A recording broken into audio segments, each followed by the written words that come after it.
My guest today is Yale economist Dean Karlan. When you look and visit places, particularly sort of slums on the edges of third world cities around the world, you see these hives of entrepreneurial activity. I mean, very micro scale, obviously. You have pillow makers and water sellers and people running very small things. And to a certain type of free market capitalist, this seems to be the solution. People will, given basic tools like clean water and electricity, they will entrepreneurize themselves out of poverty and up into the at least working class.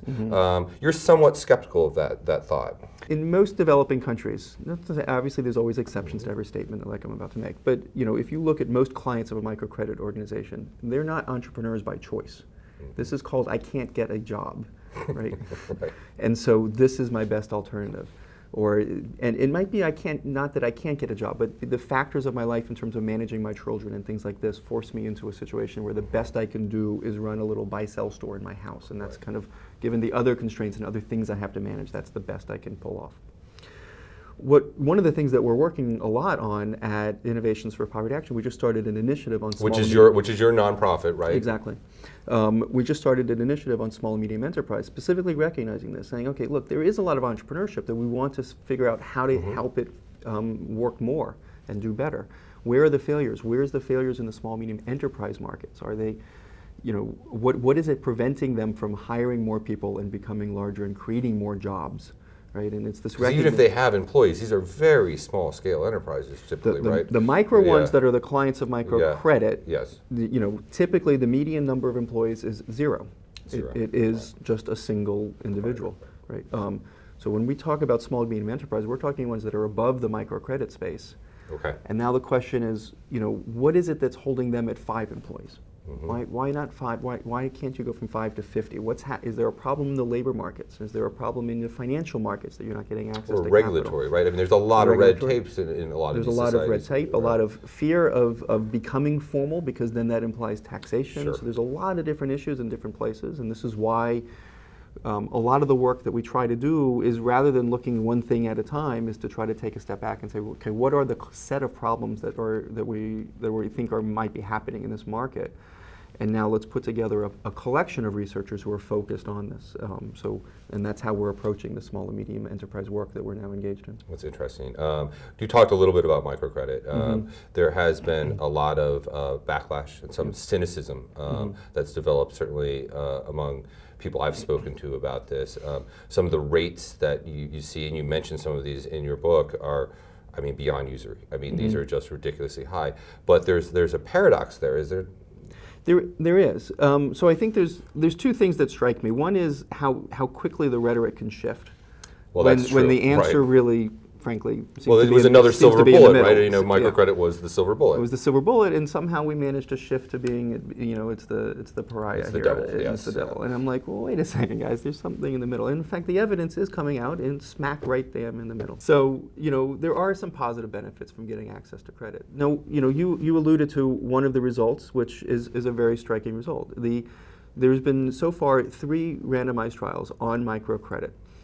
2 of them addressing more traditional microcredit, looking at entrepreneurs. A third one was in a consumer credit market. Looks and smells a little bit more like the payday lending market in the U.S. Highest interest rates. Ironically, if you just... What sort of interest rates are we talking about? Just 200% uncompounded annualized interest rates. So these are fairly high rates by any reasonable measure. Yes. And ironically, if you just look at the average effects, the biggest impact on income came from that one. And it was a very simple mechanism that people were using the money, but a subset of the people, but they drove the result, were using the money to do something to help them keep their job. Right? So there was some shock that happened, and it helped them cope with that. They break a leg, they do something like that. I think there was one of the stories was fixing cars, fixing motorcycles that they needed to get to work. It breaks, you don't get the money, you lose your job. Another example, in South Africa, there's a lot of internal migration. So you might have family living in a rural area, you're living in the city. So something happens to your family back home, and you're given a choice. Go home and take care of the problem, or send money to make that problem go away somehow. We just have a second left here, and I want to talk a little bit about, for lack of a better term, micro savings. So the basic recognition is that we are all succumb to temptations. and we have different vices. Sometimes our vice might be smoking, it might be weight loss, it might be savings. We just might flitter our money away on things that we don't want to, and if we later look at it and we look at how we spend our money, we go, gosh, I wish I didn't do that. What that suggests is that people might have a preference, a demand for what we refer to as a commitment contract. Right. And this can apply to a savings, which is what a Christmas club is. It's a way of locking up your money and making it more illiquid, right? But without even getting a compensation. It's not like a CD where you get a higher interest rate. And so this is what we tested in the Philippines.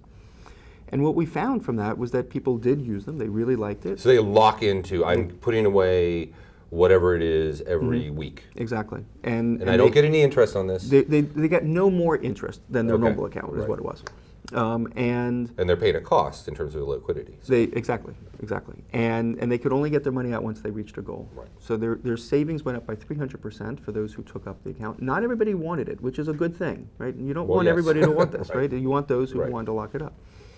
One of the striking things that's parallel to the credit was that when we look at one of the main claims that the microcredit world makes, it's often about female empowerment, giving the women power in the household. Out of the 3 studies that have been done there, 0 out of 3 have found an impact on that. This micro-saving study found an impact on that. The women who did not have power in the household before this study started ended up after, as a treatment effect from this product, getting more power in the household to direct the money that was being saved towards purchases that they wanted to see happen, like durables in the household.